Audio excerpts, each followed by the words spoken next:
नमस्कार दोस्तों, इस वीडियो में हम राजस्थान ज्योग्राफी के 250 महत्वपूर्ण क्वेश्चन देखने वाले हैं। और देखिए, राजस्थान के सभी एग्जाम जैसे पुलिस, पटवारी, हाई कोर्ट, सभी एग्जाम के दृष्टिकोण से काफ़ी महत्वपूर्ण वीडियो हैं। लेकिन विशेष तौर पर ये बीएसटीसी एग्जाम को ध्यान में रखते हुए बनाए गए हैं, क्योंकि जिस टाइप के क्वेश्चन बीएसटीसी एग्जाम में पूछे जाते हैं उसी टाइप के क्वेश्चन मैंने इस वीडियो में शामिल किए हैं। तो आप वीडियो अंत तक देखें।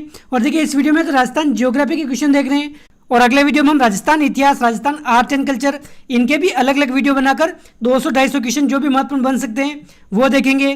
तो इस तरह से आपके राजस्थान जीके की एक तरह से पूरा आपका रिवीजन हो जाएगा। और देखिए, इन क्वेश्चन में मैंने लगभग सभी टॉपिक शामिल किए हैं, तो आप वीडियो अंत तक देखें, काफी महत्वपूर्ण वीडियो होने वाला है। और सारे क्वेश्चन वन लाइन नोट के रूप में हस्तलिखित हैं, मेरे द्वारा हाथ से लिखे गए हैं।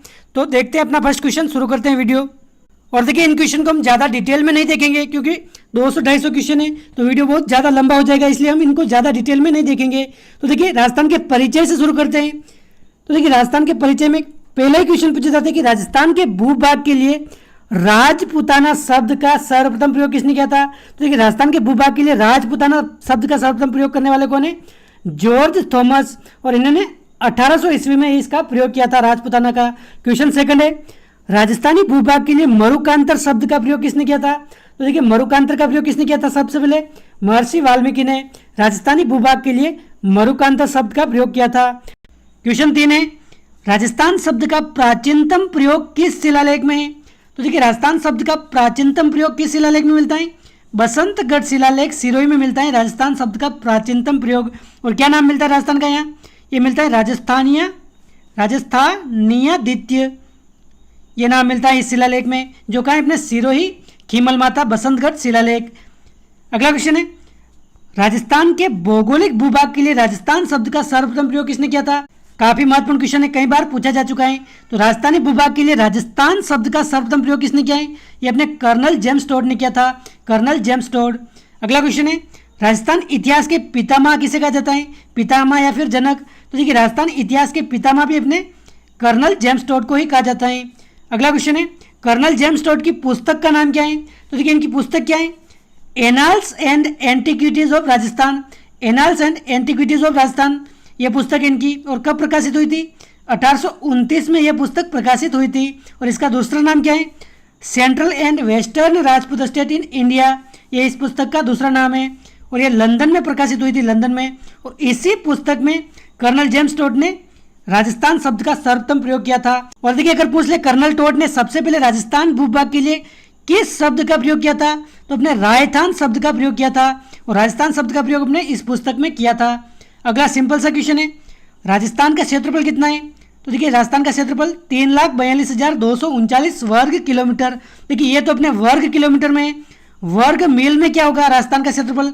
ये आप सभी को कमेंट करके बताना है, राजस्थान का क्षेत्रफल वर्ग मील में कितना है। अगला क्वेश्चन है, राजस्थान में क्षेत्रफल की दृष्टि से सबसे बड़ा जिला कौन सा है? तो देखिए, क्षेत्रफल की दृष्टि से सबसे बड़ा जिला अपने जैसलमेर है। और इसका क्षेत्रफल अगर पूछ ले कितना है? 38,401 वर्ग किलोमीटर। यह सबसे बड़ा क्षेत्रफल की दृष्टि से जिला है राजस्थान में। और सबसे छोटा जिला कौन सा है? ये अपने धौलपुर है, सबसे छोटा जिला। इसका क्षेत्रफल कितना है? अपने 3,034 वर्ग किलोमीटर, ये अपने धौलपुर का क्षेत्रफल है। और देखिए, अगर बात की जाए राजस्थान की आकृति, ये कैसी है? तो देखिए, पतंगाकार अपने राजस्थान की आकृति है, पतंगाकार या फिर विषम कोणीय चतुर्भुज, ये राजस्थान की अपने आकृति है। अगला क्वेश्चन है, राजस्थान की उत्तर से दक्षिण लंबाई कितनी है? तो देखिए, अपने राजस्थान की उत्तर से दक्षिण लंबाई कितनी है? तो ये अपने 826 किलोमीटर है, 826 किलोमीटर। और राजस्थान की पूर्व से पश्चिम लंबाई कितनी है या फिर चौड़ाई कितनी है? तो देखिए, पूर्व से पश्चिम यानी कि ये वाली, ये अपने 869 किलोमीटर है। तो आप ध्यान रखें, उत्तर से दक्षिण हो जाएगी अपने 826 किलोमीटर और पूर्व से पश्चिम 869 किलोमीटर। राजस्थान का अक्षांशीय विस्तार कितना है? तो देखिए, राजस्थान का अक्षांशीय व देशांतरीय विस्तार ये भी पूछा जा सकता है। तो ये कितना है अपने अक्षांशीय विस्तार? 23 डिग्री 3 मिनट उत्तरी अक्षांश से 30 डिग्री 12 मिनट उत्तरी अक्षांश, ये राजस्थान का अपने अक्षांशीय विस्तार है। 23 डिग्री 3 मिनट उत्तरी अक्षांश से 30 डिग्री 12 मिनट उत्तरी अक्षांश। और देखिए, देशांतरीय विस्तार कितना है? 69 डिग्री 30 मिनट पूर्वी देशांतर से 78 डिग्री 17 मिनट पूर्वी देशांतर, ये अपने देशांतरीय विस्तार है। तो आप ध्यान रखिए इन दोनों बातों को। अगला क्वेश्चन है, उत्तर से दक्षिण में राजस्थान का विस्तार कहां से कहां तक है? तो देखिए हमें पता है उत्तर से दक्षिण 826 किलोमीटर लंबाई है राजस्थान की। तो उत्तर में तो कौन सा गांव है अपने? ऊपर है अपने गंगानगर जिला। गंगानगर जिले का गांव कौन सा है? कोणा गांव। और देखिए दक्षिण में कौन सा जिला है अपने? बांसवाड़ा जिला। बांसवाड़ा जिले का गांव कौन सा है अपने? बोरकुंड गांव, जो कुशलगढ़ तहसील में पड़ता है। तो अपने कोणा गांव गंगानगर से बोरकुंड बांसवाड़ा तक है। क्वेश्चन 16 है, पूर्व से पश्चिम का विस्तार कितना है? तो देखिए राजस्थान का पूर्व से पश्चिम 869 किलोमीटर हमें पता है। सबसे पश्चिमी गांव कौन सा है? कटरा गांव, सम जैसलमेर कटरा गांव। और सबसे पूर्वी गांव कौन सा है? सिलावट, राजाखेड़ा, धौलपुर। तो ये दोनों बात आप ध्यान में रखें। अगला क्वेश्चन है, भारत के कुल भौगोलिक क्षेत्रफल का राजस्थान में कितना प्रतिशत है? तो देखिए राजस्थान क्षेत्रफल की दृष्टि से भारत का प्रथम स्थान रखता है, भारत में पहले स्थान पर है। तो भारत का 10.41% क्षेत्रफल है राजस्थान का। तो आप ध्यान रखें। राजस्थान का क्षेत्रफल इजराइल से कितने गुना बड़ा है? तो देखिए इजराइल से कितने गुना बड़ा है राजस्थान? 17 गुना बड़ा है, यह भी पूछा गया है। राजस्थान किस देश से सीमा बनाता है? सिंपल सा क्वेश्चन है, पाकिस्तान के साथ सीमा बनाता है राजस्थान। राजस्थान की कुल स्थलीय सीमा कितनी है? देखिए कुल स्थलीय सीमा यानी कि अंतर्राष्ट्रीय व अंतर्राज्यीय दोनों मिलाकर ये अपने 5920 किलोमीटर है कुल स्थलीय सीमा। कुल अंतर्राष्ट्रीय सीमा कितनी है राजस्थान की? तो पाकिस्तान के साथ राजस्थान अपने 1070 किलोमीटर सीमा बनाता है, जो अंतर्राष्ट्रीय सीमा है। और देखिए इस सीमा को रेड क्लिफ रेखा के नाम से जाना जाता है, यानी कि जो पाकिस्तान के साथ सीमा बनाता है उसको रेड क्लिफ रेखा कहते हैं। रेड क्लिफ रेखा का भाग है ये 1070 किलोमीटर। राजस्थान की कुल अंतर्राज्यीय सीमा कितनी है? तो देखिए अंतर्राष्ट्रीय तो हमें पता है 1070 है, अंतर्राज्यीय अपने 4850 किलोमीटर है, दोनों मिलाकर कितने? 5920 किलोमीटर। तो अपने अंतर्राज्यीय कितनी हो जाएगी? 4850 किलोमीटर। और 5 राज्य से राजस्थान सीमा बनाता है। पाकिस्तान से कितने जिले राजस्थान की सीमा बनाते हैं? तो देखिए पाकिस्तान से राजस्थान के 4 जिले सीमा बनाते हैं। कौन कौन से? जैसलमेर, बाड़मेर, गंगानगर व बीकानेर। जैसलमेर, बाड़मेर, गंगानगर व बीकानेर।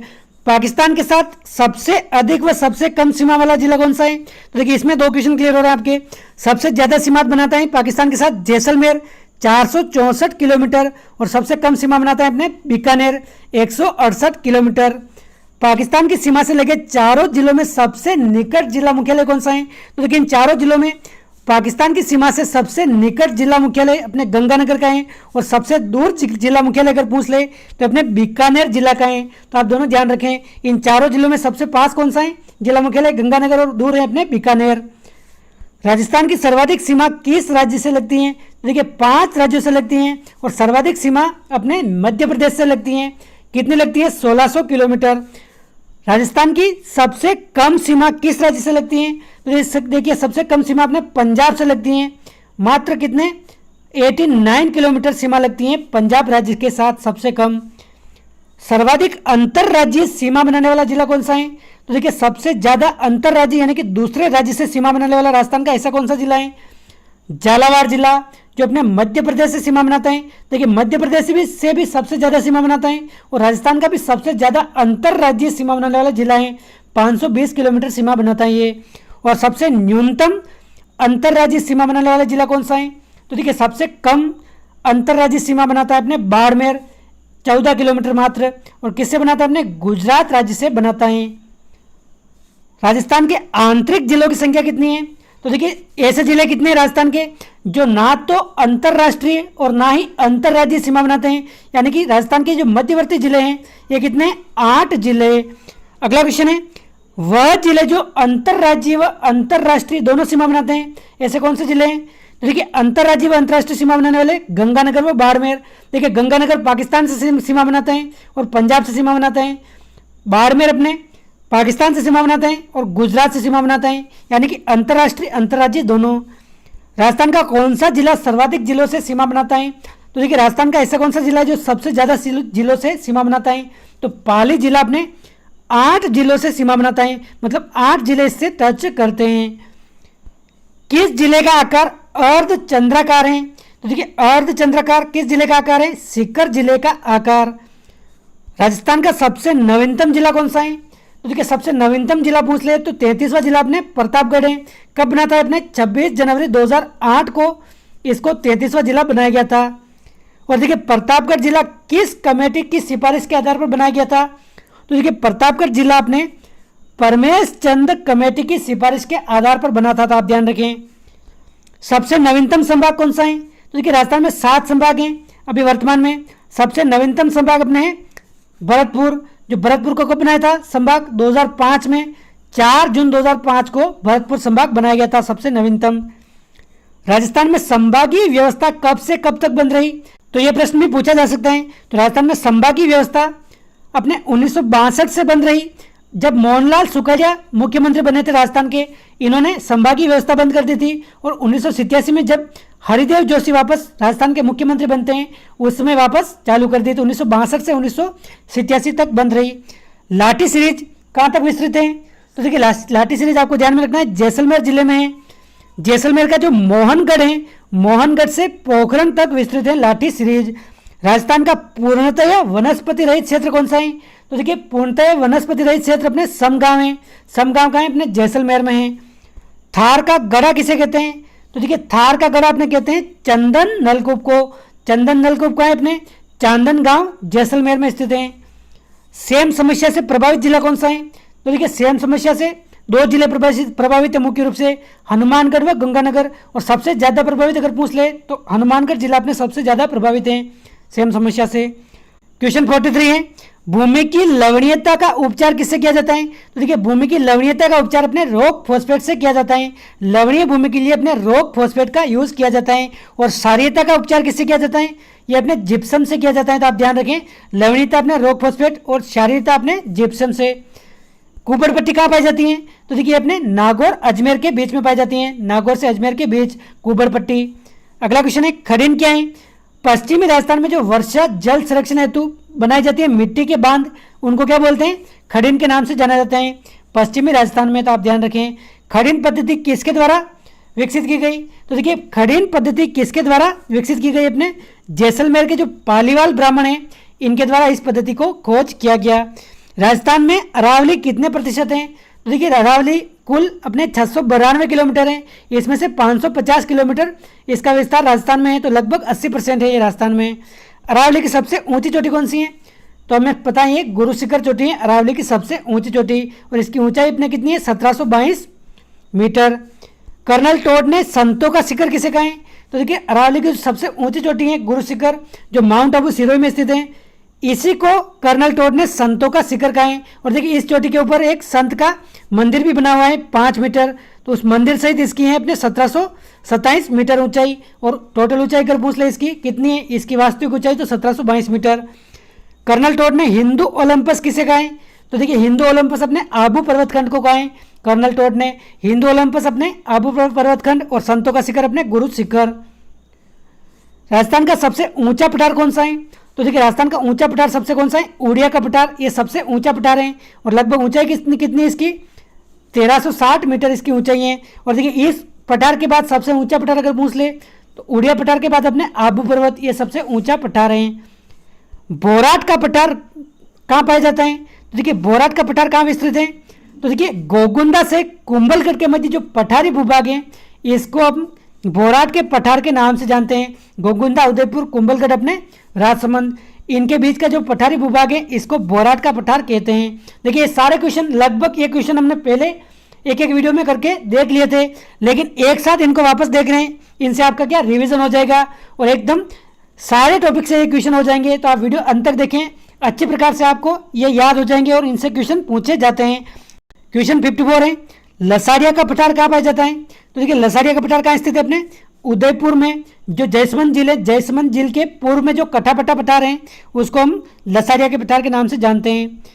उदयपुर के चारों ओर तस्त्री नुमा आकृति की जो पहाड़ियाँ होती हैं इसको क्या बोलते हैं? तो देखिए उदयपुर के चारों ओर पहाड़ियाँ गिरवा नाम से जानी जाती हैं, गिरवा पहाड़ियाँ। अजमेर शहर के चारों ओर की पहाड़ियाँ किस नाम से जानी जाती हैं? तो अजमेर शहर के चारों ओर की पहाड़ियाँ अपने मेरवाड़ा पहाड़ियाँ कहलाती हैं। उदयपुर की तो हो जाएगी अपने गिरवा और अजमेर की हो जाएगी अपने मेरवाड़ा पहाड़ियाँ। किन जिलों में कोई नदी नहीं है? तो देखिए ये भी क्वेश्चन पूछा जाता है, ऐसे कौन से जिले जिसमें कोई नदी नहीं बहती है?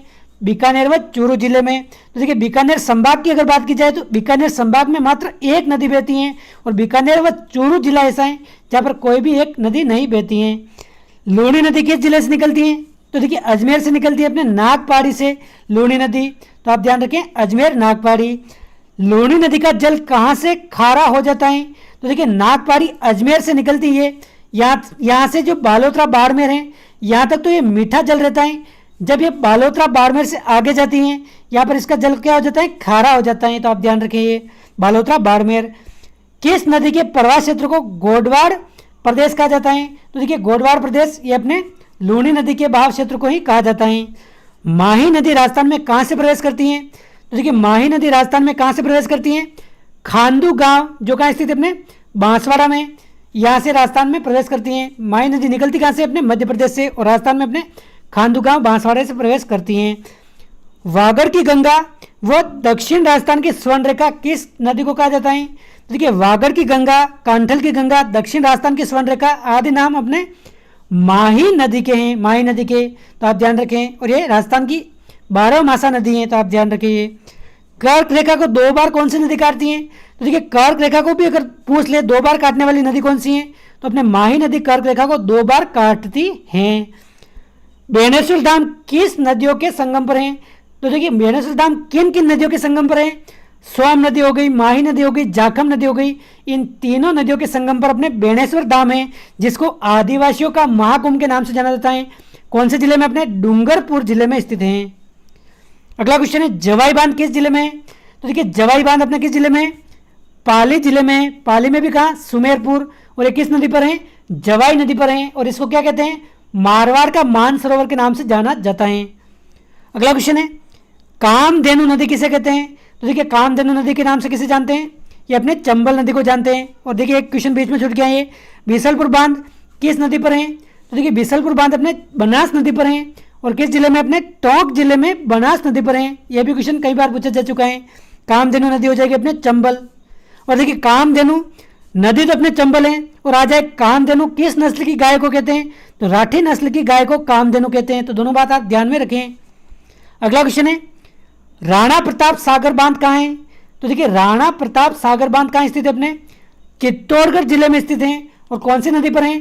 चंबल नदी पर स्थित है। और देखिए चंबल नदी परियोजना का सबसे बड़ा बांध है, ये ध्यान रखें आप। इस पर 3 से 4 बांध बने हुए हैं, उनमें सबसे बड़ा बांध कौन सा है? राणा प्रताप सागर बांध। ये है अपने। बनास नदी का उद्गम कहाँ से निकलती है? बनास नदी देखिए खमनोर की पहाड़ियाँ, जो वेरों का मठ है राजसमंद में, खमनोर की पहाड़ियों से यहाँ से निकलती है अपने बनास नदी। अगला क्वेश्चन है पूर्णतः राजस्थान में बहने वाली राजस्थान की सबसे बड़ी नदी कौन सी है? तो देखिए ऐसी नदी कौन सी है जो राजस्थान से शुरू होकर राजस्थान में खत्म हो जाती है और सबसे बड़ी नदी है अपने बनास नदी। ये नदी जो कहाँ से निकलती है? खमनोर से निकलती है और ये राजस्थान में खत्म हो जाती है। अगला क्वेश्चन है वन की आशा, वशिष्ठी, वर्णाशा किस नदी के उपनाम है? तो देखिए वन की आशा हो गई, वशिष्ठी हो गई, वर्णाशा हो गई, ये सभी अपने बनास नदी के ही उपनाम है। देखिए नदियों से संबंधित हमने एक वीडियो पहले ही सेपरेट देख लिया है, वो भी जाकर आप देख सकते हैं। उनमें से क्वेश्चन आने की पूरी संभावना है, सभी महत्वपूर्ण क्वेश्चन उसमें हमने कवर कर लिए हैं। इसमें तो बस कुछ प्रश्नों का रिवीजन कर रहे हैं हम। क्वेश्चन 72 है गागरोन दुर्ग किन नदियों के संगम पर है? तो देखिए गागरोन दुर्ग किन नदियों के संगम पर है? कालीसंध व आहू नदियों के संगम पर है। और कौन से जिले में? अपने झालावाड़ जिले में हमें बताएं। मेजा बांध कहाँ है? भीलवाड़ा कोठारी नदी पर है मेजा बांध, आप ध्यान रखें भीलवाड़ा कोठारी नदी पर। और देखिए ये मातृकुंजा बांध से इस बांध में पानी लाते हैं, तो आप ध्यान रखें मातृकुंजा बांध कहाँ है? अपने राजमी चित्तौड़गढ़। और मेजा बांध अपने भीलवाड़ा कोठारी नदी पर है। राजस्थान का बालू की मिट्टी से निर्मित कच्चे बांधों में सबसे बड़ा बांध कौन सा है? तो देखिए ऐसा बांध कौन सा है जो बालू की मिट्टी से निर्मित है, यानी कि कच्चे बांधों में सबसे बड़ा बांध कौन सा? अपने पांचना बांध जो करौली जिले में है। देखिए पांचना बांध में 5 नदियां आकर गिरती हैं, इसलिए इसको पांचना बांध कहते हैं। अर्जुन की गंगा किस नदी को बोलते हैं? ये अपने बाण गंगा नदी को कहते हैं अर्जुन की गंगा। भारत की आंतरिक प्रवाह की सबसे बड़ी नदी कौन सी है? तो देखिए भारत की आंतरिक प्रवाह की सबसे बड़ी नदी है अपने घग्गर नदी। और देखिए राजस्थान की एकमात्र हिमालयी नदी अगर पूछ ले, हिमालयी नदी, तो ये कौन सी है? अपनी घग्गर नदी है जो शिवालिक की पहाड़ियों से आती है। वह नदी जिसका पानी बाढ़ की स्थिति में फोर्ट अब्बास पाकिस्तान तक जाता है। तो देखिए ऐसी कौन सी नदी है जिसमें अगर बाढ़ आ जाए तो जिसका पानी पाकिस्तान फोर्ट अब्बास तक चला जाता है? तो घग्गर नदी इसका हो जाएगा सही आंसर। इंदिरा गांधी नहर का नाम राजस्थान नहर से बदलकर इंदिरा गांधी कब रखा गया? तो देखिए इंदिरा गांधी नहर का पहले नाम क्या था? राजस्थान नहर नाम था। और इसका नाम इंदिरा गांधी कब रखा? 1984 में रखा था। 2 नवंबर 1984 को इसका नाम इंदिरा गांधी रखा गया। इंदिरा गांधी नहर के प्रस्तावक कौन थे? तो ये है अपने श्री कंवर सेन 1948, श्री कंवर सेन। अगला क्वेश्चन है राजस्थान की प्रथम सिंचाई परियोजना कौन सी है? तो देखिए प्रथम सिंचाई परियोजना आपको कंफ्यूज नहीं होना, ये इंदिरा गांधी ने, ये कौन सी अपने गंग नहर 1922 बीकानेर गंगा सिंह, हमने बात की थी इसके बारे में। राजस्थान का सर्वाधिक तापमान वाला जिला कौन सा है? चूरू है राजस्थान का सर्वाधिक तापमान वाला जिला। राजस्थान में सर्वाधिक आंधियां किस जिले में आती हैं? तो देखिए सर्वाधिक आंधियां अपने किस जिले में आती हैं? श्री गंगानगर जिले में आती हैं। कितने दिन आती हैं? तो औसत 27 दिन इस जिले में आंधियां आती हैं।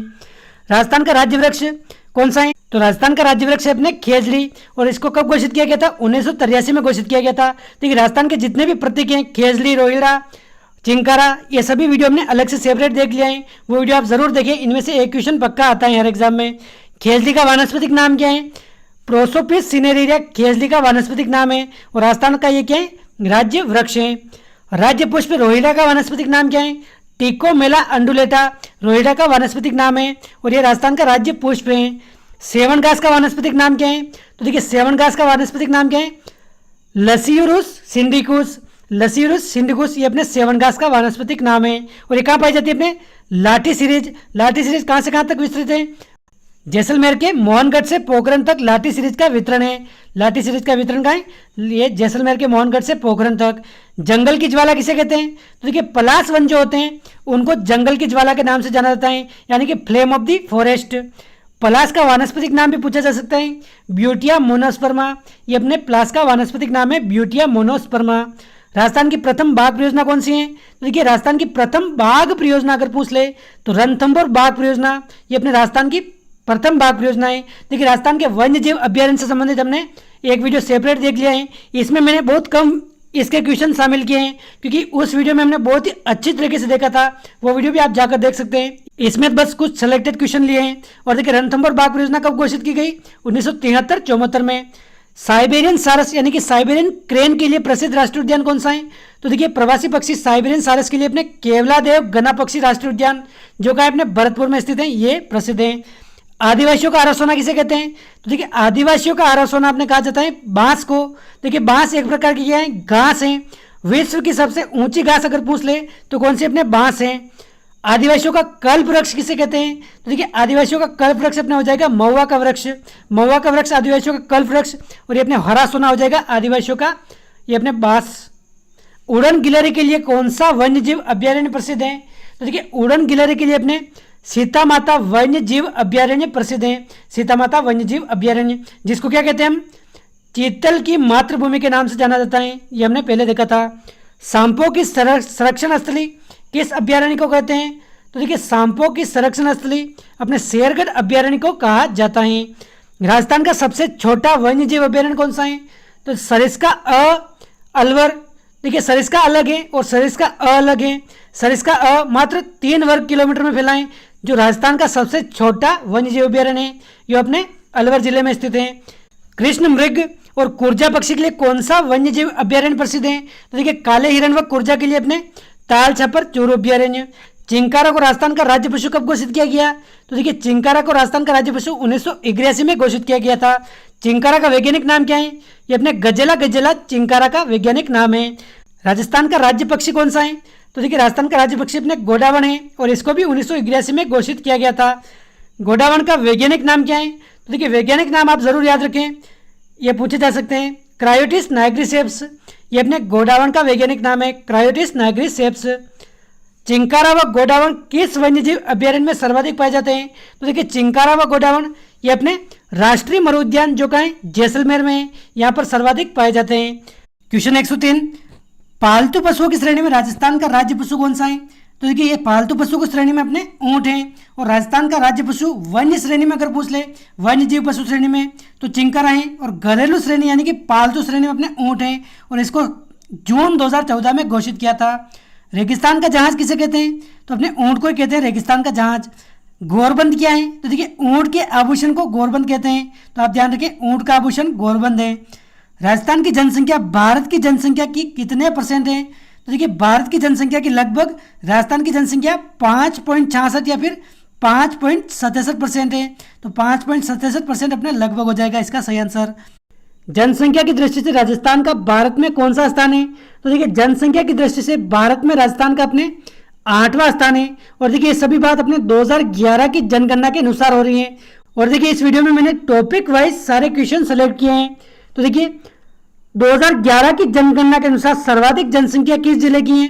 तो देखिए राजस्थान में सर्वाधिक जनसंख्या 2011 की जनगणना के अनुसार बात कर रहे हैं हम, तो ये अपने जयपुर जिले की है। सबसे न्यूनतम किस जिले की है? जैसलमेर जिले की है। राजस्थान का जनसंख्या घनत्व कितना है? तो देखिए 2011 की जनगणना के अनुसार अगर देखें तो 200 व्यक्ति प्रति वर्ग किलोमीटर, ये अपने राजस्थान का जनसंख्या घनत्व है, 200 व्यक्ति प्रति वर्ग किलोमीटर।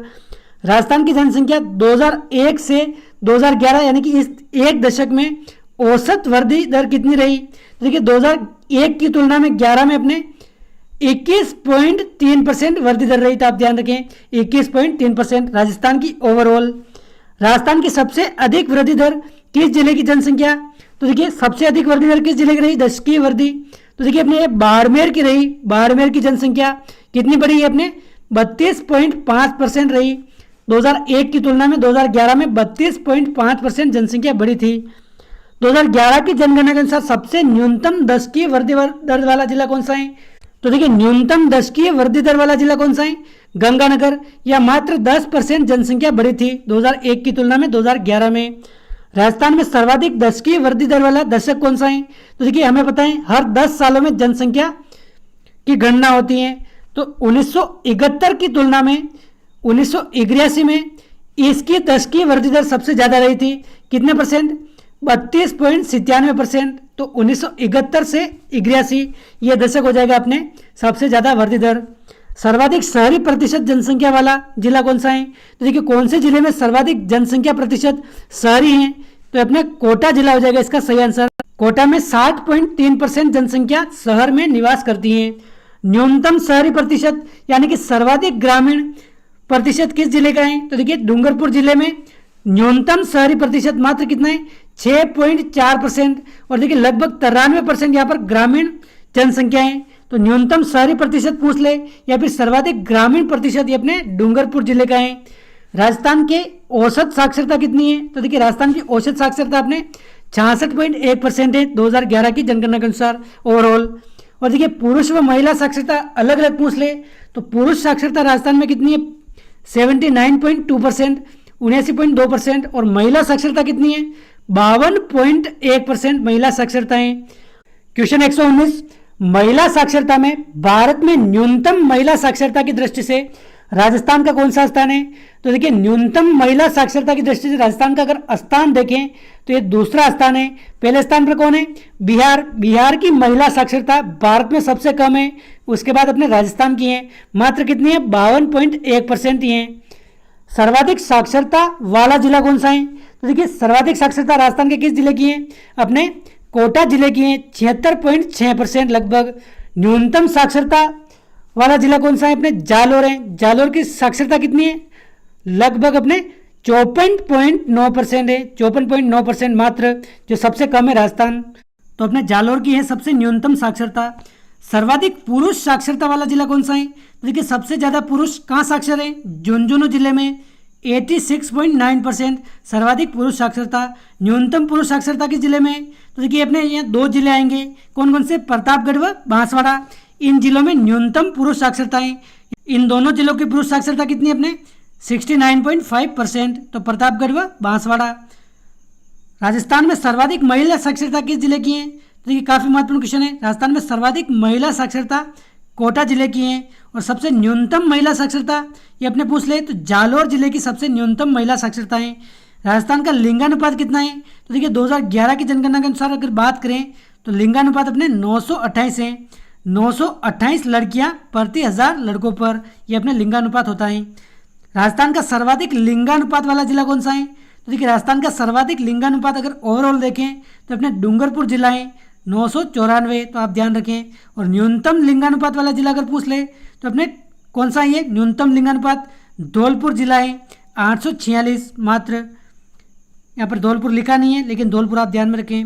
राजस्थान का सर्वाधिक ग्रामीण लिंगानुपात वाला जिला कौन सा है? तो देखिए सर्वाधिक ग्रामीण लिंगानुपात अपने पाली जिला का है। पाली जिले में 1003 यहाँ पर लड़कियां हैं 1000 लड़कों पर।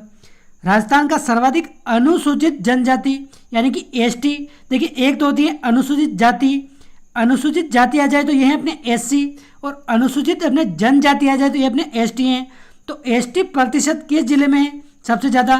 तो देखिए अपने बांसवाड़ा जिले की सबसे ज़्यादा अनुसूचित जनजाति प्रतिशत जनसंख्या है, तो 76.4% है अपने बांसवाड़ा की। और देखिए अगर परसेंट में बात नहीं करें, संख्या में बात करें, देखिए परसेंट तो अपने बांसवाड़ा जिले की जो टोटल जनसंख्या है उसकी 76.4% एसटी जनसंख्या है यहाँ पर। लेकिन संख्या में अगर बात करें तो संख्या की दृष्टि से उदयपुर में ज़्यादा है, और प्रतिशत में देखें तो अपने बांसवाड़ा, और संख्या में अपने उदयपुर। न्यूनतम अनुसूचित जनजाति प्रतिशत जिला यानी कि न्यूनतम एसटी जनसंख्या कौन कौन से जिले में अपने? यहाँ पर ये 2 जिले आएंगे, एक तो हो जाएगा बीकानेर और एक हो जाएगा अपने नागौर। इन दोनों की मात्र 0.3% एसटी जनसंख्या है। सर्वाधिक अनुसूचित जाति यानी कि एससी जनसंख्या सर्वाधिक प्रतिशत कौन सा जिला है? तो देखिए श्रीगंगानगर की कुल जनसंख्या की 36.6% जनसंख्या अपने एससी जनसंख्या है, यानी कि अनुसूचित जाति जनसंख्या है। और देखिए कुल संख्या के दृष्टिकोण से अगर देखें, यह तो नहीं परसेंट के हिसाब से हो गया, कुल संख्या के दृष्टिकोण से देखें तो ये अपने जयपुर में सबसे ज़्यादा एससी जनसंख्या रहती है, लगभग 10 लाख। और जिले के परसेंट के हिसाब से देखें तो ये अपने श्रीगंगानगर। और देखिए जिस लैंग्वेज में क्वेश्चन पूछा जाए वो हमें आंसर देना है। सर्वाधिक प्रतिशत अगर पूछ ले तो हमने गंगानगर, और कुल जनसंख्या पूछ ले तो हमने जयपुर करनी है। न्यूनतम एससी जनसंख्या अनुसूचित जाति जनसंख्या प्रतिशत जिला कौन सा है? तो देखिए अपने डूंगरपुर जिला न्यूनतम प्रतिशत, यहाँ पर मात्र 3.8% जनसंख्या एससी है। जैन धर्म के लोग किस जिले में अधिक हैं? तो देखिए उदयपुर जिले में जैन धर्म के लोग सबसे ज़्यादा हैं। पशु गणना कौन करवाता है? तो देखिए पशु गणना कौन कराता है, ध्यान रखना आपको, राजस्व मंडल अजमेर के द्वारा प्रति 5 वर्षों में पशु गणना करवाई जाती है। किसके द्वारा? राजस्व मंडल अजमेर द्वारा। देखिए 19वीं पशु गणना हुई थी अपने 2012 में, और 20वीं पशु गणना अपने 2018 में शुरू हुई थी। लेकिन हमें पता है देखिए हर 5 वर्षों में पशु गणना होती है। तो देखिए 2012 + 5 जोड़ें तो 2017 आता है। 17 में आंकड़े आ जाने चाहिए थे, लेकिन 2019 में आंकड़े आए। तो देखिए 2 साल यहाँ पर गैप क्यों हुआ? क्योंकि देखिए ये जो पशु गणना थी ये डिजिटल पशु गणना थी, डिजिटल माध्यम से ये पशु गणना कराई गई थी, इसलिए ये 2 साल डिले हो गई। तो आप ध्यान रखें 20वीं पशु गणना भारत की प्रथम डिजिटल पशु गणना थी, जिसके आंकड़े कब जारी हुए? इसके आंकड़े 16 अक्टूबर 2019 को जारी हुए थे। आप ध्यान रखें 16 अक्टूबर 2019 को। और भारत की प्रथम डिजिटल पशु गणना अगर पूछ ले तो ये अपने 20वीं पशु गणना राजस्थान की है। 20वीं पशु गणना में पिछली पशु गणना से राजस्थान में कितने प्रतिशत पशुओं में कमी आई है? तो देखिए 19वीं पशु गणना के और 20वीं पशु गणना में, 19वीं पशु गणना से 20वीं पशु गणना में कितने परसेंट पशुओं में कमी आई है? तो ये आई है अपने लगभग 1.66%। जैसे देखिए आप 19वीं पशु गणना में राजस्थान में 577 लाख यानी कि 5,77,00,000 पशु थे, लेकिन 20वीं पशु गणना में 5,68,00,000 ही पशु बचे, यानी कि 9 लाख यहाँ पर कम हो गए। तो 9 लाख कम हुए तो लगभग 1.66% कमी आई। और देखिए सबसे ज़्यादा कमी किस में आई थी? सबसे ज़्यादा अगर पूछ ले तो गधों की संख्या में कमी आई थी, प्रतिशत के हिसाब से देखिए गधों की संख्या में। और राजस्थान में 20वीं पशु गणना के अनुसार भारत के कितने प्रतिशत पशु पाए जाते हैं? तो देखिए भारत के कुल पशुओं का 10.60% राजस्थान में पाया जाता है, 10.7%। और 19वीं पशु गणना में था अपने 11.27%। तो आप ध्यान रखें 19वीं पशु गणना के मुकाबले 20वीं पशु गणना में सर्वाधिक कमी किस पशु प्रतिशत में आई थी? देखिए हमने अभी बात की, ये गधों की संख्या में प्रतिशत में कमी आई थी 71.3%। ये अपने गधे कम हो गए थे 19वीं पशु गणना के मुकाबले। राजस्थान किन पशुओं में देश में प्रथम स्थान रखता है? तो देखिए राजस्थान बकरी, ऊंट, गधा इन तीनों में अपने देश में प्रथम स्थान रखता है, यानी कि सबसे ज़्यादा अपने बकरी भी राजस्थान में, ऊंट भी हैं और गधे भी राजस्थान में सबसे ज़्यादा हैं। पशुधन की दृष्टि से राजस्थान का देश में कौन सा स्थान है? देखिए पशुधन की दृष्टि से राजस्थान का देश में कौन सा स्थान है? ये अपने दूसरा स्थान है। पहला स्थान किसका है? यूपी का पहला स्थान है और राजस्थान का अपने दूसरा स्थान है। देखिए जनसंख्या की दृष्टि से तो राजस्थान का अपने 8वां स्थान है, लेकिन पशुधन की दृष्टि से अपने दूसरा स्थान है। राजस्थान की कामधेनु किस नस्ल की गाय को कहते हैं? हमने पहले बात की है, चंबल नदी हो गई अपने राजस्थान की कामधेनु नदी, और अपने राठी नस्ल की गाय हो गई अपने राजस्थान की कामधेनु गाय। पूगल, चोकला किस पशु की नस्लें हैं? देखिए पूगल हो गई, चोकला हो गई अपने भेड़ पशु की नस्लें हैं। किस नस्ल की भेड़ को भारतीय मेरिनो कहा जाता है? तो देखिए भारतीय मेरिनो किसे कहा जाता है? चोकला भेड़ को भारतीय मेरिनो कहा जाता है। देखिए ये उत्तम गुणवत्ता की ऊन देने के लिए प्रसिद्ध है, ये अपने चोकला नस्ल की भेड़। और देखिए मेरिनो क्या है? अपने स्पेन की भेड़ का नाम है। वह भेड़ जो घास चरती हैं तो इसके कान जमीन को छूते हैं। तो देखिए ऐसी कौन सी भेड़ हैं जो अपने घास चरती हैं तो इसके कान जमीन को छूते हैं? तो ये सोनारी नस्ल की भेड़ है, जिसको चनौथर भी कहा जाता है, चनौथर या फिर सोनारी नस्ल की भेड़। और देखिए अपने उदयपुर संभाग में मुख्य रूप से पाई जाती हैं। अपनी मतवाली चाल के लिए कौन सा ऊंट प्रसिद्ध है? तो देखिए मतवाली चाल के लिए अपने किस नस्ल का ऊंट प्रसिद्ध है? नाचना नस्ल का, जैसलमेर क्षेत्र में ये पाया जाता है। क्वेश्चन 147 है, केंद्रीय भेड़ व ऊन अनुसंधान संस्थान कहाँ है? काफी महत्वपूर्ण क्वेश्चन है। तो देखिए केंद्रीय भेड़ व ऊन अनुसंधान संस्थान अपने अविका नगर मालपुरा टोंक में है। तो आप ध्यान रखें अविका नगर मालपुरा टोंक। राजस्थान भैंस प्रजनन केंद्र कहाँ है? तो देखिए राजस्थान भैंस प्रजनन केंद्र ये अपने वल्लभनगर में है। वल्लभनगर में भी कहा, यहाँ का एक गांव है नवानिया, ये कहा है अपने उदयपुर में। उदयपुर की तहसील है वल्लभनगर और यहाँ का गांव क्या है? नवानिया गांव में राजस्थान का भैंस प्रजनन केंद्र है। केंद्रीय गो पशु अनुसंधान केंद्र कहाँ है? तो देखिए केंद्रीय गो पशु अनुसंधान अपने सूरतगढ़ गंगानगर में है। केंद्रीय ऊंट अनुसंधान केंद्र कहाँ है? तो केंद्रीय ऊंट अनुसंधान केंद्र अपने जोहड़बीड़ बीकानेर में है। जोहड़बीड़ बीकानेर। एशिया की सबसे बड़ी ऊन मंडी कहाँ है? तो देखिए एशिया की सबसे बड़ी ऊन मंडी अपने है बीकानेर में। आप ध्यान रखें बीकानेर में एशिया की सबसे बड़ी ऊन मंडी है। राजस्थान सहकारी डेयरी संघ की स्थापना कब की गई? तो देखिए राजस्थान सहकारी डेयरी संघ की स्थापना अपने 1977 में की गई थी। 1977 में। राजस्थान की प्रथम डेयरी कौन सी है? तो देखिए राजस्थान की प्रथम यानी कि राजस्थान की सबसे पुरानी डेयरी कौन सी है? ये अपने पद्मा डेयरी है।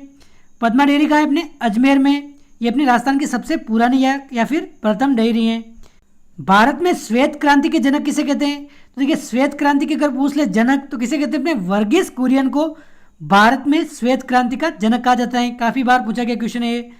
मक्का उत्पादन में कौन सा जिला प्रथम है राजस्थान में? तो देखिए मक्का उत्पादन में राजस्थान में चित्तौड़गढ़ जिला प्रथम स्थान रखता है।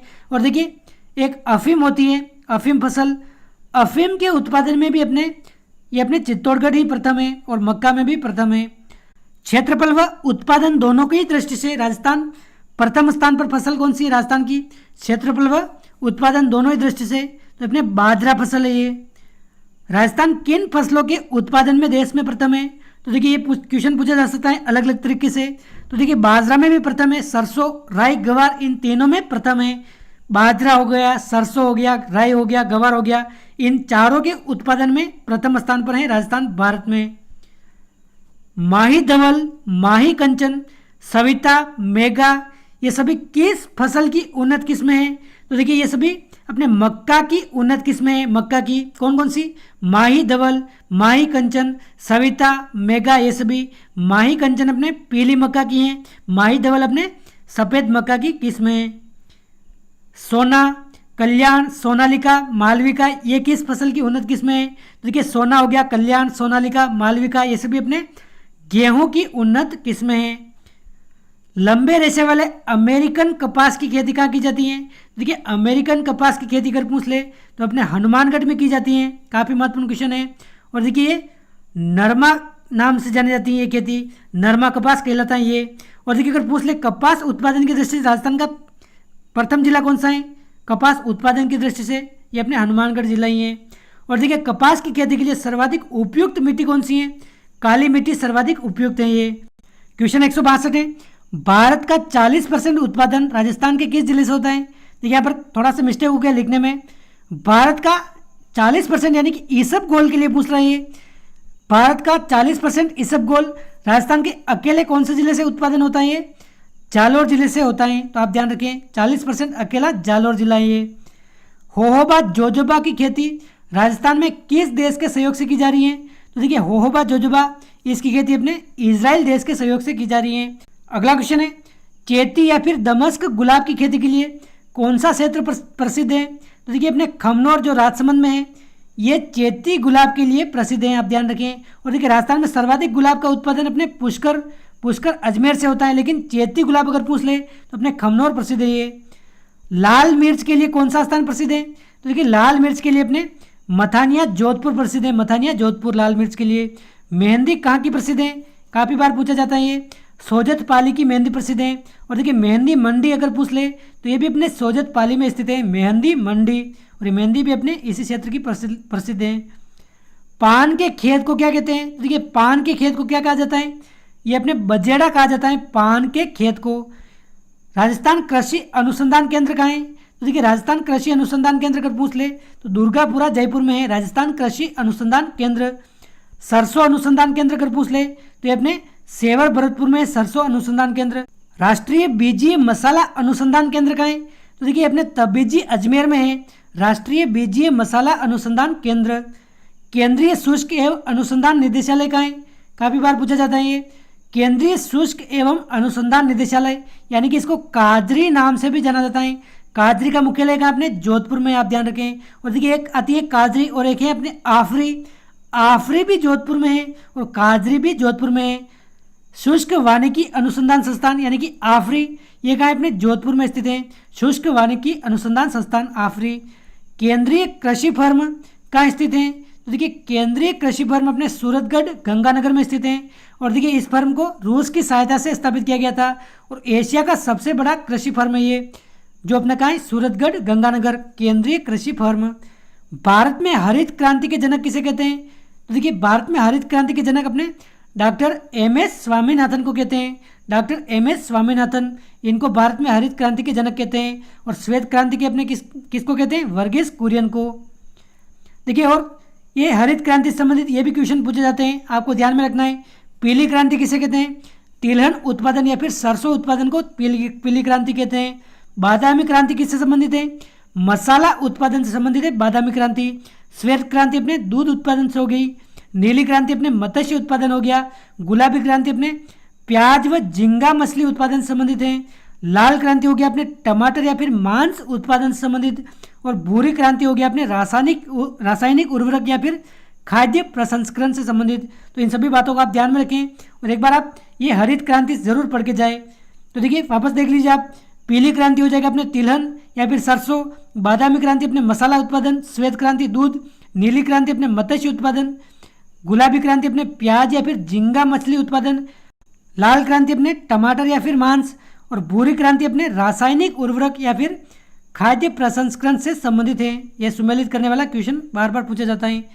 जंगलों को काटकर बीलों द्वारा की जाने वाली खेती को क्या कहते हैं, तो देखिए जंगलों को काटकर यहाँ पर खेती लायक जमीन बनाई जाती है और यहाँ पर बीलों के द्वारा जो खेती की जाती है इसको क्या कहते हैं, जूमिंग के नाम से जानते हैं, जूमिंग के नाम से। और इसको दजिया व चिमाता खेती के नाम से भी जानते हैं, जो बीलों के द्वारा की जाती है। जूमिंग को ही दजिया व चिमाता खेती कहते हैं। और देखिए अगर सहरिया जनजाति जूमिंग खेती को करती है, अगर सहरिया जनजाति, तो ये अपने वालरा कहलाती हैं। देखिए बीलों के द्वारा जो वन को काटकर खेती की जाती है उसको दजिया या फिर चिमाता या फिर जूमिंग कहते हैं। लेकिन सहरिया जनजाति अगर वनों को काटकर खेती करती हैं तो उसको क्या कहते हैं, वालरा के नाम से जानते हैं। राजस्थान में खजूर अनुसंधान केंद्र कहाँ है, तो खजूर अनुसंधान केंद्र अपने बीकानेर में स्थित है। राजस्थान में हीरे की खान कहाँ है, तो राजस्थान में हीरे की खान अपने केसरपुरा में है। क्वेश्चन 186 है, अभ्रक की ईंट कहाँ बनाई जाती है, देखिए अभ्रक की ईंट अपने भीलवाड़ा में बनाई जाती है, भीलवाड़ा में। देखिए अभ्रक का सर्वाधिक उत्पादन भी अपने भीलवाड़ा से होता है, इसलिए इसको अभ्रक नगरी के नाम से भी जानते हैं। और यहाँ पर अभ्रक की ईंटें भी बनाई जाती हैं। रेशेदार खनिज जिसे वूल मिनरल के नाम से जानते हैं, तो देखिए वूल मिनरल किसे कहते हैं, एस्बेस्टोस को कहते हैं। अगला क्वेश्चन है, पेट्रोलियम उत्पादन में राजस्थान का कौन सा स्थान है, तो देखिए पेट्रोलियम उत्पादन में राजस्थान का दूसरा स्थान है, दूसरा। सबसे पहले आता है अपने महाराष्ट्र। महाराष्ट्र का जो मुंबई आई है, अरब सागर में ये मुंबई आई पेट्रोलियम यहाँ से निकाला जाता है, तो ये सबसे पहले है अपने राजस्थान दूसरा स्थान है ये। और देखिए मुंबई आई जो यहाँ से पेट्रोल निकाला जाता है। इसके बाद सबसे बड़ी खदान अगर पूछ ले सेकंड नंबर की, तो ये अपने मंगला है।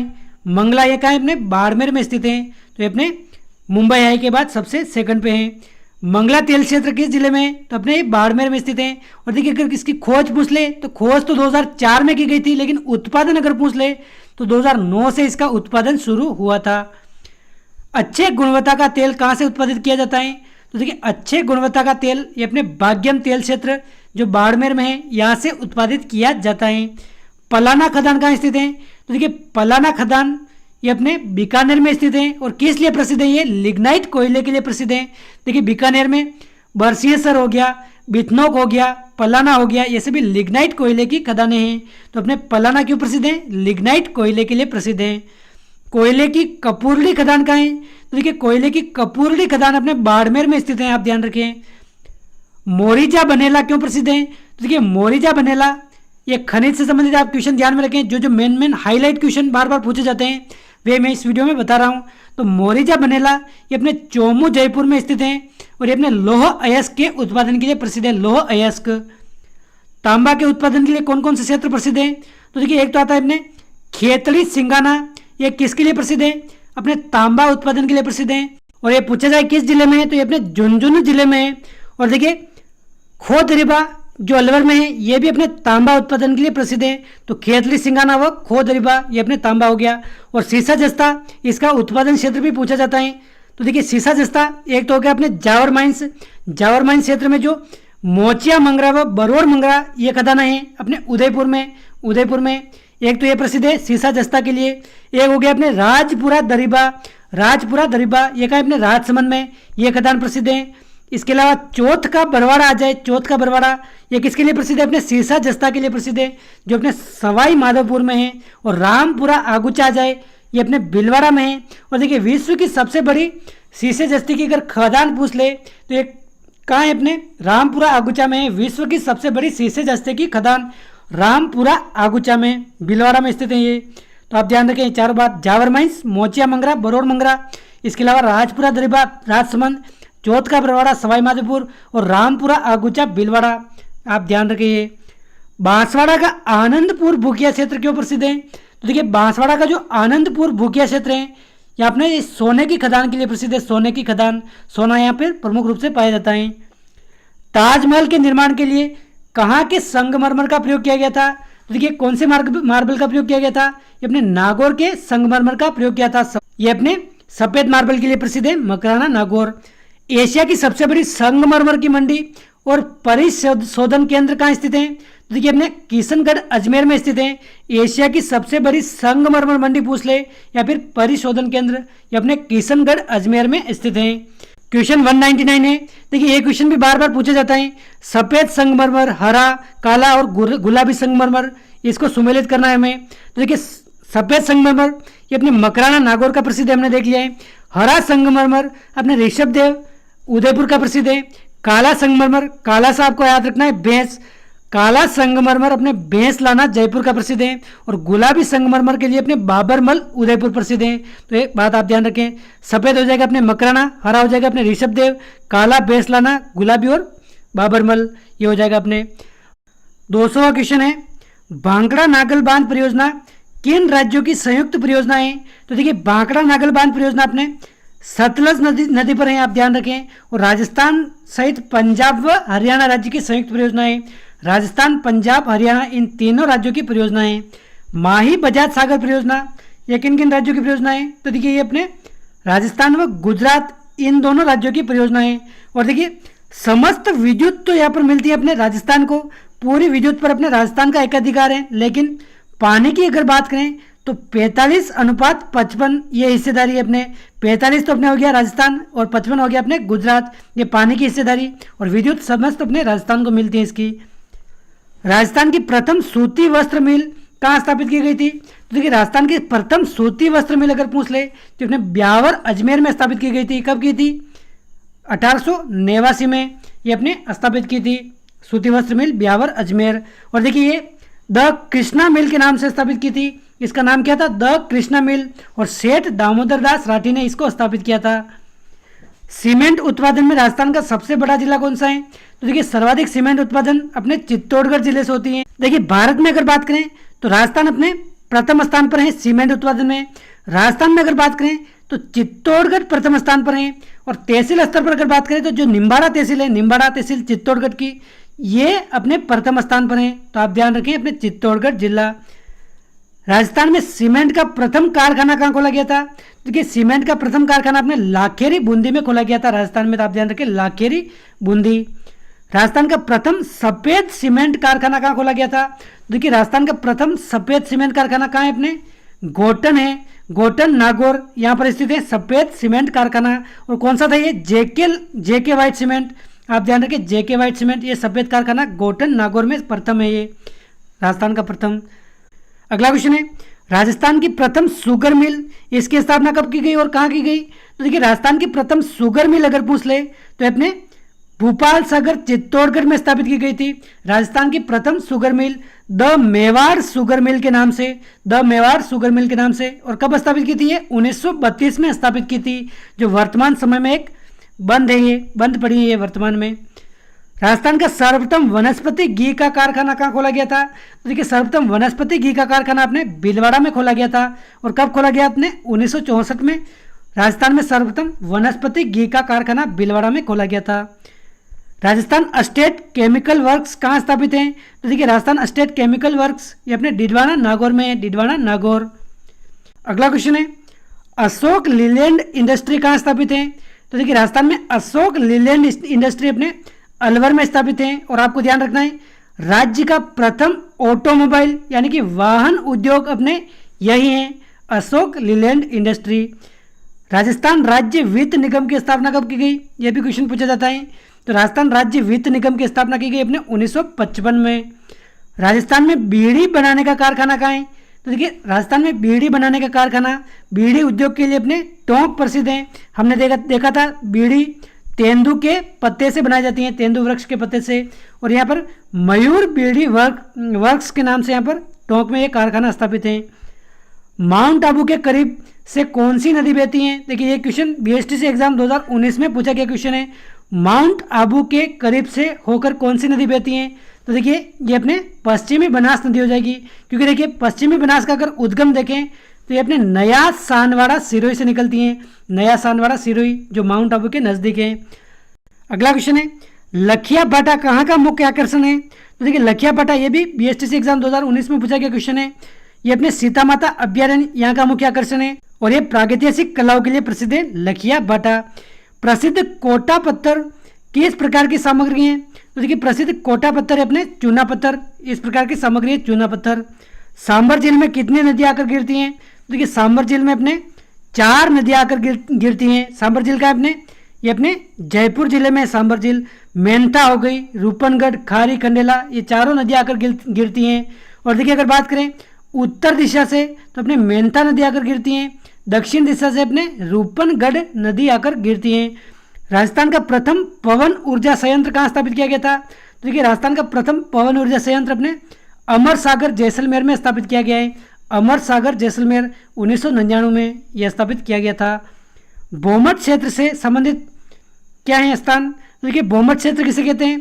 तो देखिए, सिरोही हो गया, डूंगरपुर, उदयपुर, इन जिलों का जो भील जनजाति प्रधान क्षेत्र है, भील जनजाति प्रधान क्षेत्र सिरोही, डूंगरपुर, उदयपुर, इस क्षेत्र को बोमट क्षेत्र के नाम से जाना जाता है।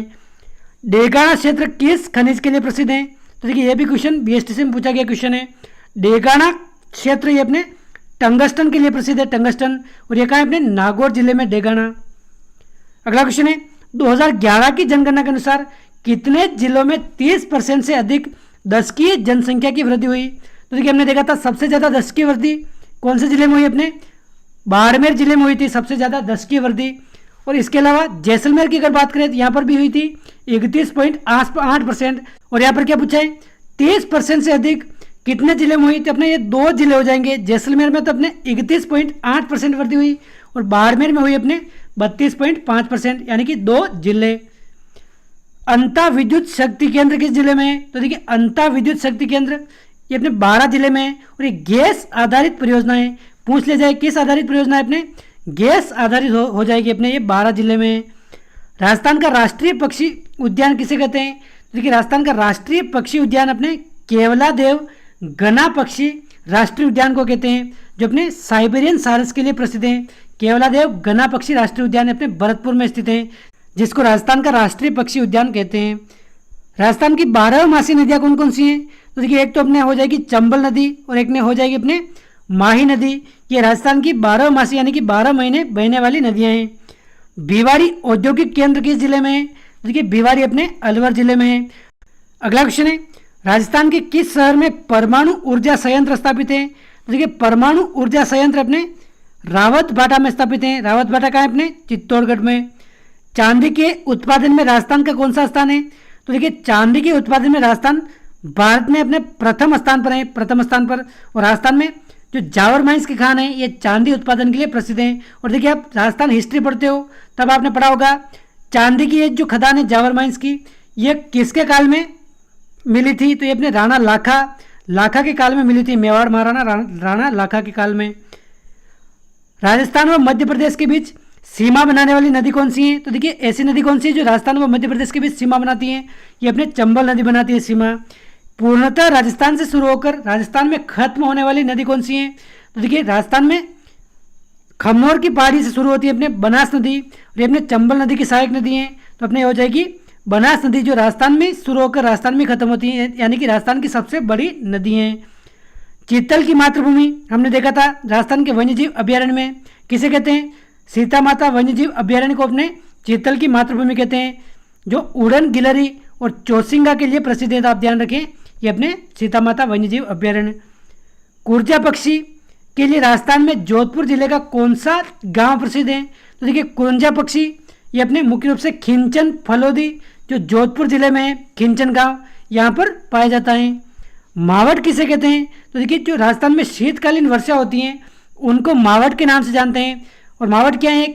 एक प्रकार से पश्चिमी विक्षोभ है और भूमध्य सागरीय मानसून से ये वर्षा होती है। तो मावट अपने शीतकालीन ऋतु में होने वाली वर्षा को कहते हैं।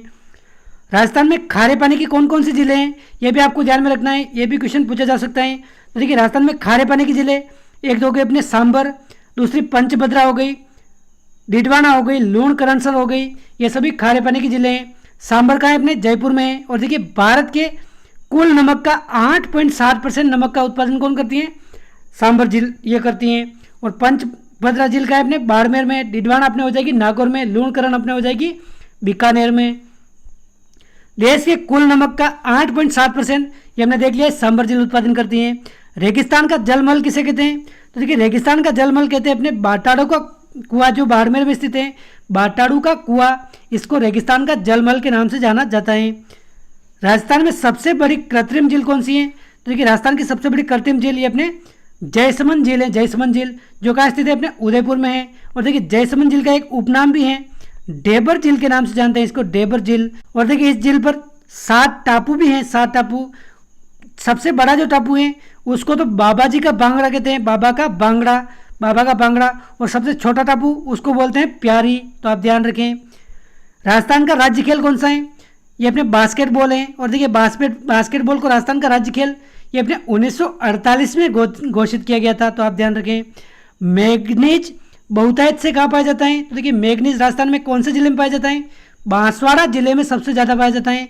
बांसवाड़ा का जो सलोपार व लीलवानी क्षेत्र है, सलोपार व लीलवानी यहाँ पर पाया जाता है। और उसके बाद अपने उदयपुर जिले में पाया जाता है। राजस्थान में जनसंख्या का सबसे कम घनत्व किस जिले का है? तो देखिए जनसंख्या का सबसे कम घनत्व हमें पता है राजस्थान का जनसंख्या घनत्व कितना है? 200 व्यक्ति प्रति वर्ग किलोमीटर, यानी कि 1 वर्ग किलोमीटर क्षेत्र में 200 व्यक्ति औसत रहते हैं राजस्थान में। लेकिन सबसे कम जनसंख्या घनत्व ये अपने जैसलमेर जिले का है, मात्र 17 व्यक्ति प्रति वर्ग किलोमीटर हैं। और जयपुर का आप ध्यान रखें, जयपुर का सबसे ज़्यादा है। डबोक हवाई अड्डा कहाँ स्थित है? तो देखिए डबोक हवाई अड्डा अपने उदयपुर जिले में स्थित है, जिसको महाराणा प्रताप हवाई अड्डा के नाम से भी जाना जाता है। तो डबोक हवाई अड्डा हो जाएगा अपने उदयपुर में। रातानाड़ा हवाई अड्डा कहाँ है? तो देखिए रातानाड़ा हवाई अड्डा अपने जोधपुर में स्थित है और ये वायुसेना के अधीन है, भारतीय वायुसेना के अधीन ये रातानाड़ा हवाई अड्डा। नल हवाई अड्डा कहाँ स्थित है? तो देखिए नल हवाई अड्डा अपने बीकानेर में स्थित है, बीकानेर में। भूमिगत हवाई अड्डा, ये भूमिगत हवाई अड्डा। अगला क्वेश्चन है राजस्थान की सबसे ऊंची झील कौन सी है? तो देखिए राजस्थान की सबसे ऊंची झील हो जाएगी अपने नक्की झील, अपने माउंट आबू में, माउंट आबू सिरोही में। जो राजस्थान की सबसे ऊंची वो सबसे गहरी झील है। हिंदुस्तान जिंक प्लांट किस जिले में है? तो देखिए हिंदुस्तान जिंक अपने उदयपुर जिला के जो देवारी क्षेत्र है यहाँ पर है। किस जिले में कोई रेल मार्ग नहीं है? तो देखिए रेल मार्ग यहाँ पर, इसका आंसर क्या हो जाएगा? बांसवाड़ा हो जाएगा। देखिए हालांकि भी बांसवाड़ा क्षेत्र में भी अभी रेल लाइन बिछाने का काम जारी है, तो बांसवाड़ा इसका हो जाएगा सही आंसर। लेकिन आने वाले समय में यहाँ पर भी रेल मार्ग हो जाएगा। क्वेश्चन 243 है राजस्थान में गुजरने वाला सबसे लंबा राष्ट्रीय राजमार्ग कौन सा है? तो देखिए राजस्थान के संदर्भ में बात करें तो पुराना नाम इसका क्या है?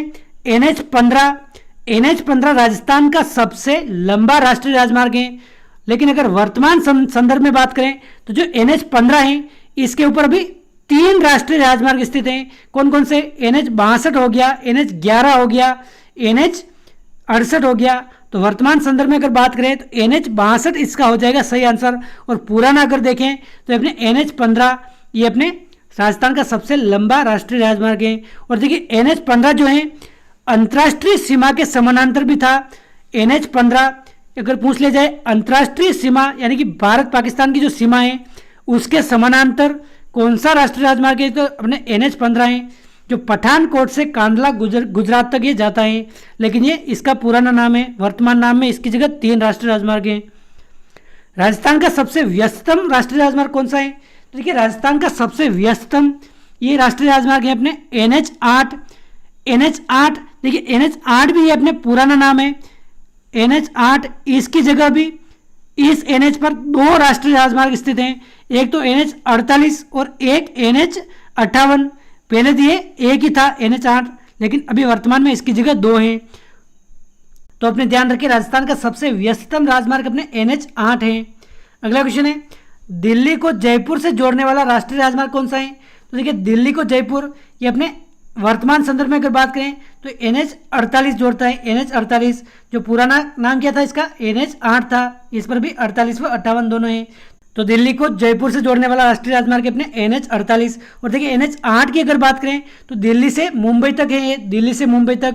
और देखिए जो दिल्ली से शुरू होता है ये और ये जयपुर से आगे तक आता है ये NH48 है। इसलिए अपने दिल्ली से जयपुर को जोड़ने वाला राष्ट्रीय राजमार्ग कौन सा है? NH48, क्योंकि NH8 के 2 हिस्से हैं अभी, NH48 व NH58। राष्ट्रीय स्वर्णिम परियोजना के अंतर्गत कौन सा राष्ट्रीय राजमार्ग स्थित है? तो देखिए राष्ट्रीय स्वर्णिम परियोजना के अंतर्गत राजस्थान का कौन सा राष्ट्रीय राजमार्ग है? तो ये अपने NH48 है, NH48। और देखिए इस परियोजना में राजस्थान में इसकी लंबाई कितनी है? तो राष्ट्रीय स्वर्णिम परियोजना में राजस्थान की लंबाई कितनी है? ये अपने 774 किलोमीटर ये राष्ट्रीय राजमार्ग की लंबाई है। राजस्थान का सबसे छोटा राष्ट्रीय राजमार्ग कौन सा है? तो देखिए राजस्थान का सबसे छोटा राष्ट्रीय राजमार्ग अपने NH71B है। काफी महत्वपूर्ण क्वेश्चन है, पूछा जा सकता है। सबसे छोटा राष्ट्रीय राजमार्ग अपने NH71B है।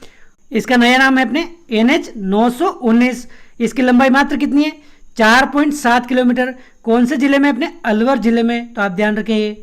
अगला क्वेश्चन है सर्वाधिक राष्ट्रीय राजमार्ग किस जिले से होकर गुजरते हैं? तो देखिए राजस्थान में सर्वाधिक राष्ट्रीय राजमार्ग किस जिले में है? ये अपने पाली जिले में। यहाँ पर 7 राष्ट्रीय राजमार्ग होकर गुजरते हैं पाली जिले से, आप ध्यान रखें 7 राष्ट्रीय राजमार्ग। मुन्नाभाव किस जिले में है? तो देखिए मुन्नाभाव जो रेलवे स्टेशन है इसके बारे में क्वेश्चन पूछा जाता है। तो मुन्नाभाव किस जिले में? अपने बाड़मेर जिले में। और देखिए जो थार एक्सप्रेस भारत व पाकिस्तान के बीच चलती है, तो भारत का जो अंतिम सीमा पर रेलवे स्टेशन है कौन सा है? अपने मुन्नाभाव रेलवे स्टेशन है, जो अपने बाड़मेर जिले में स्थित है। तो आप ध्यान रखें। तो दोस्तों ये थे अपने राजस्थान ज्योग्राफी के 250 महत्वपूर्ण क्वेश्चन। 250 क्वेश्चन हमने इस वीडियो में देखे हैं। एक तरह से आपके रिवीजन हो गया राजस्थान ज्योग्राफी का। और देखिए इसके अलावा हम राजस्थान हिस्ट्री और राजस्थान आर्ट एंड कल्चर के क्वेश्चन भी देखने वाले हैं। अलग अलग वीडियो देखेंगे, इनके भी हम 200 से 250 क्वेश्चन देखेंगे। वो भी कल या परसों अपलोड हो जाएंगे, तो उन वीडियो की भी आप जरूर देखें। एक तरह से आपके पूरे राजस्थान जीके का रिवीजन हो जाएगा। और ये सभी महत्वपूर्ण क्वेश्चन है, बार बार एग्जाम में पूछे जाते हैं। तो दोस्तों इस वीडियो में बस इतना ही। वीडियो अच्छा लगा तो आप लाइक जरूर करें, चैनल पर पहली बार आए तो सब्सक्राइब करें और रेगुलर आप तैयारी करते रहें जिस भी एग्जाम की तैयारी कर रहे हैं। तो दोस्तों मिलते हैं अगले वीडियो में। जय हिंद, जय भारत।